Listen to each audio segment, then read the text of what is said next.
Всем-всем здравствуйте! Меня зовут Татьяна, и я рада приветствовать всех, кто заглянул сегодня ко мне в гости. В этом видео хочу вам рассказать об актуальности вязаных изделий во время отпуска, что для меня оказалось самым комфортным и носибельным. Также хочу вам сделать такой сравнительный, скажем, анализ двух изделий. Это вязаного изделия и изделия, в котором очень многие люди ходят летом. Это обычная трикотажная футболка. Также хочу рассказать об актуальности пляжной туники, насколько эта вещь необходима в отпуске, насколько она удобна. Также расскажу вам про косынки, про их удобность в отпуске. И еще, я же рукодельница, я же вязальщица, и, конечно, мимо моего взгляда не могли пройти люди, которые не были бы одеты в вязаные изделия. То есть, если я видела мимо проходящего человека в каком-то вязаном изделии, я обязательно обращала на него внимание. Я обращала внимание на аксессуары из рафии, они также популярны и в этом сезоне, и я видела несколько пляжных сумок, также ручной работы, и вставлю вам несколько фотографий и расскажу об этом в том числе. Ну что ж, давайте с вами начнем. Очень часто я слышу, когда люди говорят, что летом невозможно ходить в вязаных изделиях, очень жарко. Действительно, вязаные изделия на протяжении достаточно длительного времени у людей ассоциируются с чем-то теплым. Вязаное значит для того, чтобы утеплиться. И это было на протяжении достаточно длительного времени. Действительно, что мы вязали изделия только для холодного времени года. Носочки, гольфы, жилеты, платки, кардиганы, джемперы, свитеры вязали. Но время идет, все течет, все изменяется, и пряжа тоже меняется, составы пряжи тоже меняются. Если раньше вязаное для лета, это чаще всего подразумевало что? Стопроцентный хлопок. Да, стопроцентный хлопок, либо обычный, либо мерсеризированный. И его было в таких количествах огромных, просто, да. Но когда бобинная пряжа очень прочно вошла в мир вязания, и стали появляться такие бомбические составы, смесовки всевозможные, с натуральными, с абсолютно натуральными составами, такими как лен, крапива, конопля, шелк всевозможный, стали пробовать рукодельницы, и мнение стало меняться. Вот в том числе я буду говорить свое мнение, свой опыт, потому что я вяжу достаточно долго, много вяжу. Те, кто смотрит меня на постоянной основе, это знают. Так вот, вязаные изделия у меня были всегда разные. Но, может быть, их было не так много, да, но они были. Если говорить о летних изделиях, то я вязала из 100% хлопка. Из 100% мерсеризированного хлопка чаще всего. И достаточно толстый это был хлопок, такой как, например, Вита Лили. Это была одна из моих любимых ниточек. Я вязала себе и кардиганы, и кофточки с коротким рукавом. Конечно, это был ажур, потому что за счет вот этих дырочек, да, такая была очень хорошая вентиляция. Но все-таки 100% хлопок для меня, вот со временем уже я стала понимать, что в нем жарковато. Хотелось бы что-то покомфортнее. Если даже я покупала тонкий хлопок, то я его перематывала в несколько нитей или вязала из нескольких мотков, потому что в течение достаточно длительного периода я вязала только спицами. И когда у меня родилась Алиса, у меня появился стимул научиться вязать крючком. Но очень мне нравились детские платья, связанные крючком. И благодаря моей дочке я самостоятельно овладела этой техникой. И сейчас я вяжу и спицами, и крючком, и мне нравится. И вот как мне захочется, да, то я и вяжу. Хочу спицами, хочу крючком. Так вот, в отпуск я всегда беру с собой свои вязаные изделия. В последние 3 года, я буду так говорить, в последние 3 года я пробую разные составы пряжи. Не только я говорю про зимние, а именно летние. Когда я попробовала первую летнюю смесовку, где был в составе лен, шелк и хлопок. Хорошие фабрики от Биаджоли и Модеста. Я связала кофточку с круглой кокеткой. И мне понравилось это изделие. Хотя в этой пряже были волоски от льна. Я постоянно, когда вязала, я их вытаскивала. Для меня еще это было таким удивлением. Но в течение этого времени я попробовала столько разных артикулов с льна, и я поняла, что лен абсолютно разный. И, конечно, в зависимости от фабрики, да, и ниточка будет разная. Но какой лен классный к телу. И я стала вязать разные изделия. Первое такое вот большое изделие, связанное из 100% льна, это мой сарафан лавандовый, который я вязала 3 года назад, когда мы поехали отдыхать в Абхазию. И вот когда я там надевала этот сарафан, я поняла, как же это здорово, как классно ты себя чувствуешь в этой вещи. Ну а дальше я попробовала шелк. И вот когда я попробовала 100% шелк, я поняла, что у меня есть 2 большие любви, да, это именно в летних изделиях, это шелк и лен. И действительно, в этих изделиях я себя чувствую очень комфортно. Когда в этот раз мы поехали отдыхать, я подозревала, да, что будет, конечно, жарко, потому что всегда, южные страны, это значит жарко. Хотя даже в нашей полосе, если у нас 20 плюс 28, у нас тоже жарко, только эта жара переносится по-разному. И, конечно, я взяла с собой вязаные изделия. По большей части я взяла вязаные изделия. Вещью номер 1, самой комфортной для меня вещью, оказалась вот эта вот блуза, связанная из 100% шелка. Здесь смесовка, 100% шелк Малбери и 100% буретный шелк ручного окрашивания. Я связала блузу айсберг. Первое, да, у нас были экскурсии. А что такое экскурсия? Это ты целый день на выезде, и ты ходишь, много ходишь, и ходишь под солнцем.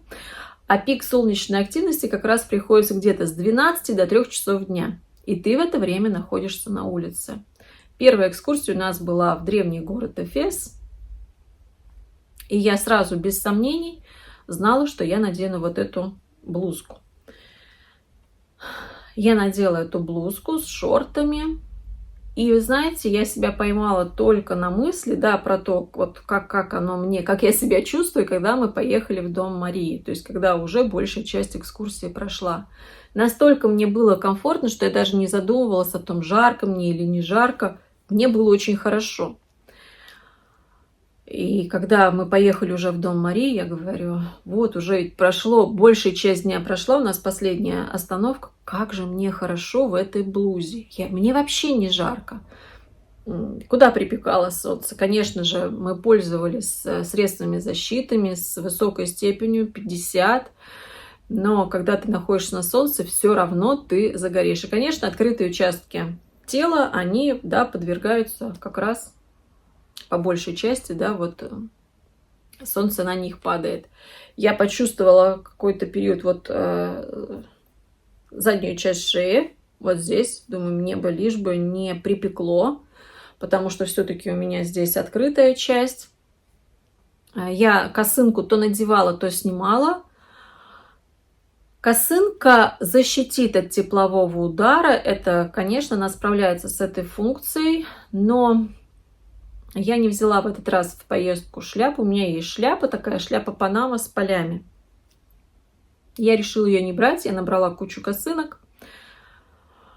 И скажу вам, что все-таки, если была бы шляпа с полями, да, вот этой защиты не хватало от солнца именно. Да, вот в очках, но все равно хотелось вот закрыть лицо.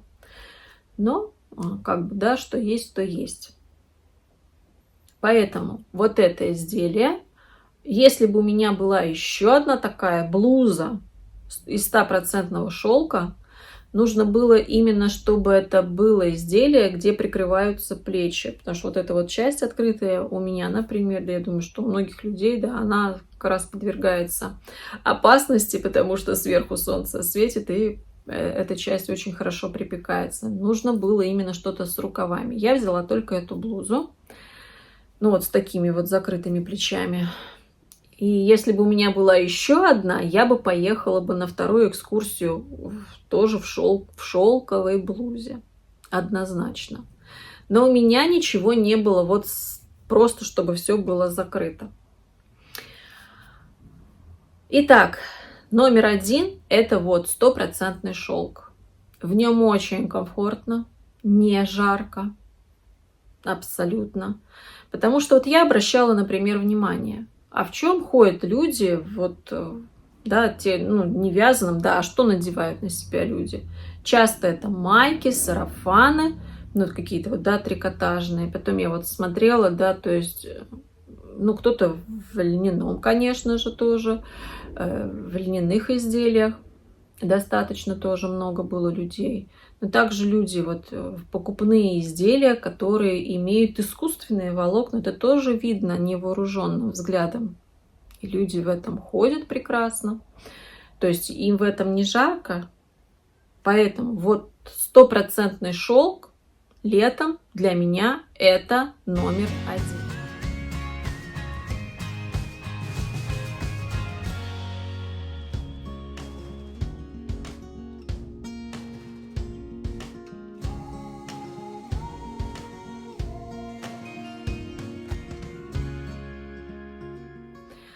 Я брала с собой второе изделие, которое я брала с собой, это майка из 100% буретного шелка. Аквамарин. Значит, 100% буретный шелк ручного окрашивания от Наташи Фадеенко. В этом изделии я тоже, эту маечку я тоже достаточно часто надевала.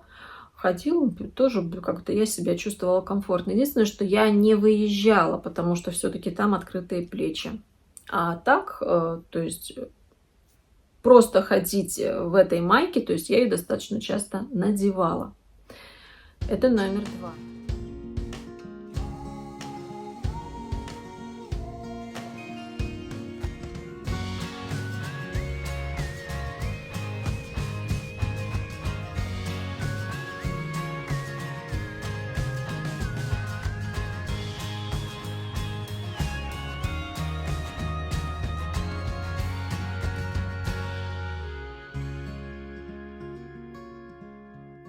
И номер три, да, тоже часто я надевала, это своя льняная блузка из льна, из 100% льна ручного окрашивания, тоже от Наташи.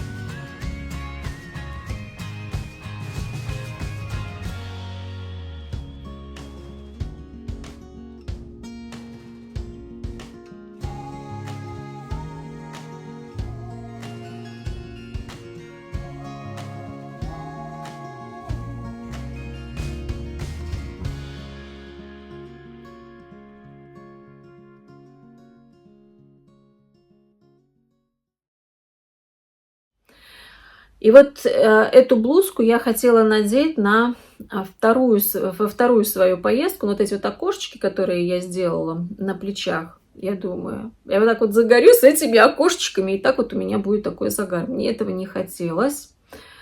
И поэтому я надела обычную трикотажную футболку.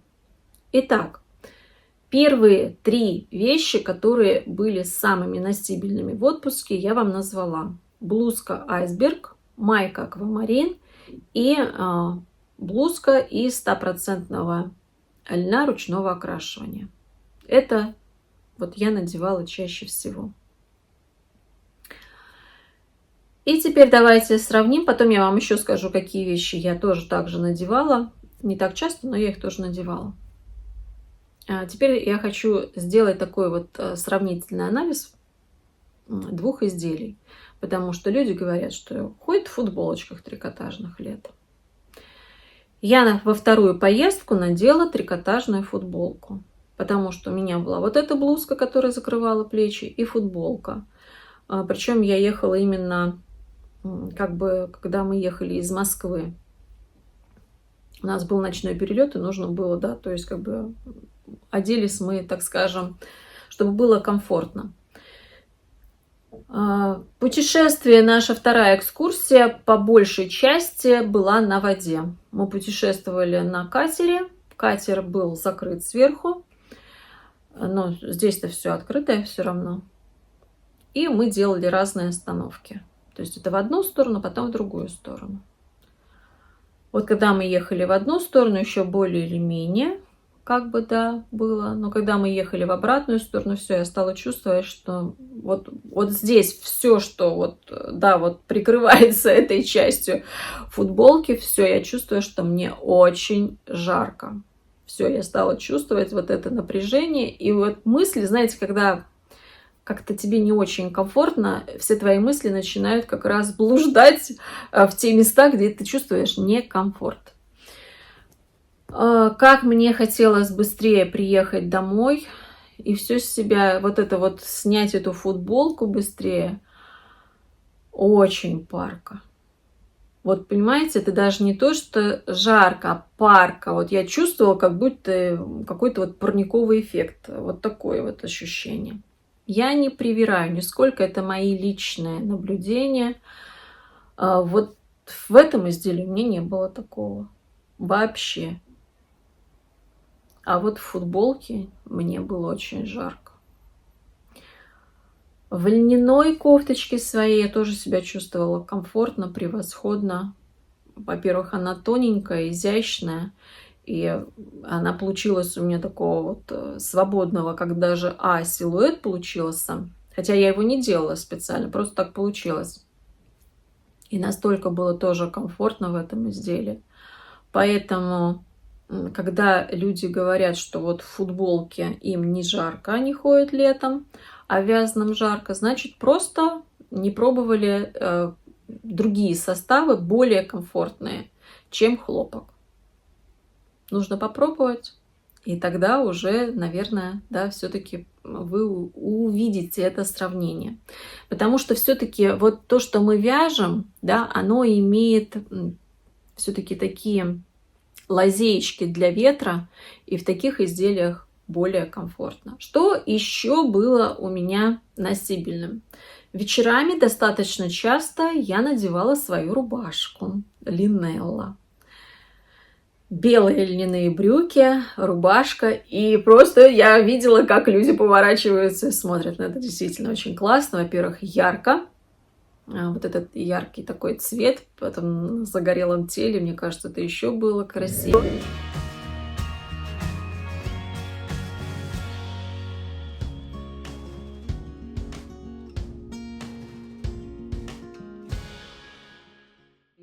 Ну и льняные брюки белые, конечно, очень здорово.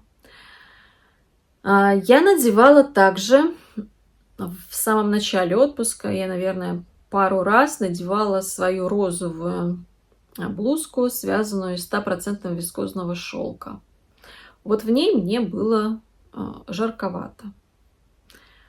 Вот как бы, наверное, эта блузка хороша до 26 градусов. Где-то вот так. 25-26 это еще нормально. А уже выше все-таки как-то мне в ней, ну, как-то я себя не очень... Ну, не то, что жарко, но все равно жарковато. Я чувствовала, как бы, что что-то не то. Майку я свою надевала из 100% хлопка японского. В принципе, тоже в ней было неплохо. Я ходила на пляж несколько раз. То есть, как бы, достаточно. Не так, как в 100% мерсеризованном хлопке, к которому мы привыкли. Нет, не так жарко. То есть, эту маечку я тоже надевала. Теперь давайте я вам расскажу про тунику. Я ее связала буквально перед тем, как мне нужно было ехать в отпуск. Вот я ее просто заканчивала на коленке, можно сказать. Ну, я ее закончила, она мне была постирана. И поначалу я надевала с шортами, то есть или брала с собой, то есть шла, например, на пляж в одном, а с собой брала тунику. Или потом я так делала: шорты, сверху туника. Потом уже, когда назад, я, конечно, шорты не надевала. А потом я вообще уже ходила только в этой тунике. Что я вам хочу сказать? Это действительно очень нужная вещь для летнего отпуска. Это очень удобно, потому что все равно, да, купальник, он 100% не высохнет. То есть он все равно влажный, то есть, а иногда бывало и так, что ты там искупаешься, буквально минут через 10-15 уже уходишь. И такое тоже было. И здесь очень удобно. Накинул и пошел. Все. Для пляжа туника очень нужная штука. И, кстати, хочу вам сказать, что я видела тоже на пляже людей, которые ходили в вязаных туниках, но не ручного вязания, а именно вязание машинное. Я обратила внимание, у одной девушки был как сарафан связанный. Такой вообще весь прозрачный, длинный, прозрачный, тонкий-тонкий. Но я обратила внимание, что похоже что-то на хлопок, но вижу, что вот эту ворсинку, думаю, ну это точно акрил. То есть просто какой-то тонкий акрил. И еще была одна женщина, у нее была вот именно туника связана, тоже как бы она покупная. Прям туника. И вот она вообще, я видела ее очень часто, она и на обед приходила, и на завтрак, смотрю, вот ходит в этой тунике. Поэтому, да, люди как бы такие аксессуары носят, но ручного вязания я не увидела. Именно вот косынки. Косынок очень много вообще. То есть вот, мне прям встречалось много. Косынки и шапочки еще. Вязаные шапочки очень-очень ажурные, с монетками, с пайетками. Тоже очень много мне попадалось. Но косынки вот прям в глаза. И косынки, видно, что косынки именно связаны руками. Чаще всего это такие арочки. Просто арочки. Вот. Я не так часто надевала, скажу вам, косынки. Потому что мы все время сидели. У нас был зонтик. То есть всегда закрывались под зонтиком. Поэтому я не так часто надевала. Ну, как бы, да, они у меня были. И Алиса, то есть, как бы не так часто. Чаще всего вообще просто безо всего. Потом, да, то есть по поводу сумок. Я себе связала сумку из рафии. Очень довольна. Вот я везде с этой сумкой. Я брала еще маленькую сумочку, и я эту маленькую сумку поначалу в эту большую. У меня там просто были документы всякие, ну, все нужное было там. Сумка у меня застигалась, то есть так вот, ну, как бы невозможно было что-либо, так скажем, вынуть. Нас просто предупредили, когда мы ехали, не оставлять вещи, чтобы вы, то есть если вы идете плавать один, да, тут на берегу, хотя видели, что люди оставляют, в принципе, не знаю, может быть, нас просто напугали. Но, знаете, в этом случае лучше, так скажем, перебдеть, чем недобдеть. Сумки из рафии. Тоже достаточно много сумок я видела. И мне попались сумки, ну, прям видно, что они ручной работой связаны. Муж мне говорит, ты как шпион. Я говорю, мне очень интересно. Вставлю вам тоже фотографии. Очень симпатичные сумочки. То есть сумки разные. Да, очень много сумок связано именно из натурального цвета. Вот как джут, такой крафтовый цвет. Вот такого цвета было очень много. Наверное, это номер 1. И вот мне попалась такая сумка цветная, полосками. Я вспомнила, что Лилия тоже что-то вязала таким узором, косметички вязала она. И что-то у нее тоже было, мне кажется, в таком цветовом сочетании. И вот эта сумка, она мне бросилась в глаза, потому что было полотенце в таких тонах, и сумка стоит на полотенце. Думаю, надо же, как здорово. И видно, что это ручная работа. Потом впереди меня девушка прошла, и видно, но она покупная, эта сумка, мне показалось, что она покупная. И она связанная полосками, как бы, вы знаете, из разных остатков. Но смотрится тоже очень хорошо.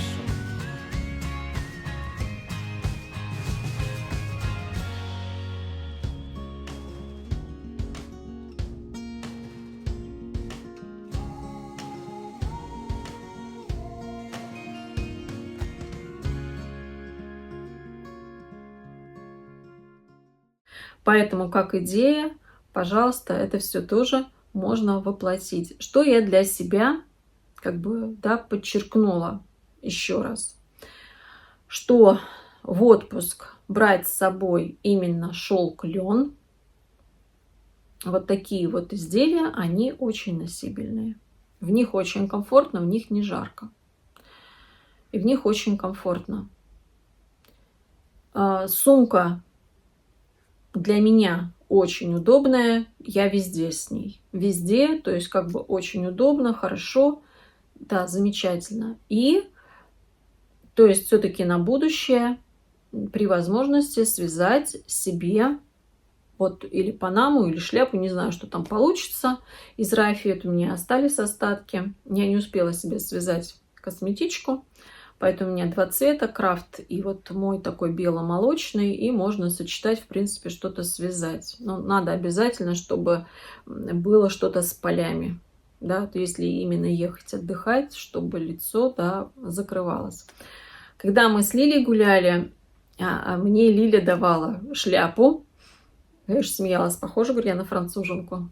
Вот у них оказалось 3 шляпы, и девочки со мной поделились, потому что да, солнце очень сильно палило, и я тогда даже, по-моему, и косынку-то не положила в сумку. Вот так вот собиралась, думаю, ну ладно, ничего, говорю, страшного, мы там недолго. Ага, нет, все-таки шляпа-то меня это спасла. Поэтому я вам рассказала свое мнение, а всем, кто летом все-таки говорит, что жарко вязаным, я рекомендую попробовать просто другие составы пряжи. Попробуйте. Попробуйте связать что-то одно. Не надо сразу навязывать. Попробуйте связать что-то одно, потому что, вот, например, какие-то подобные изделия, в них комфортно не только же летом. Да, можно надеть иногда и под пиджак что-то. Очень тоже хорошо смотрится. Поэтому нужно попробовать связать что-то одно и уже потом сделать выводы. Я благодарю всех вас за внимание. Ну а я с вами прощаюсь. Надеюсь, совсем ненадолго. До новых встреч. Пока-пока.